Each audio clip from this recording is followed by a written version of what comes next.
ขอให้ทุกคนรักกันอย่าได้มีสงครามอย่าได้มีการฆ่าฟันกันอย่าได้มีการเบียดเบียนกันมีสงครามที่ไหน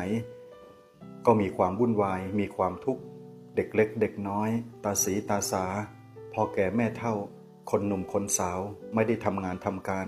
ทุกอย่างเป็นไปแบบไม่ดีสงครามที่ใดล้วนแต่มีความวิบัติมีภัยที่นั่นขออย่าได้เกิดสงครามขอทุกคนรักกันขอให้ทุกคนเมตตากันขอคุณพระพุทธพระธรรมพระสงฆ์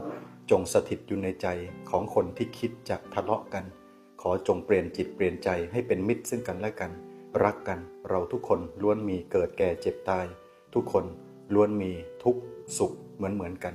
ขอให้ทุกคนจงรักกันอย่าเกิดสงครามอย่าทะเลาะกันขอจงเป็นมิตรที่ดีซึ่งกันและกันเปลี่ยนจิตเปลี่ยนใจเปลี่ยนชีวิตเปลี่ยนจากทุกข์มาเป็นสุขให้เปลี่ยนใจจากร้ายให้กลายเป็นดี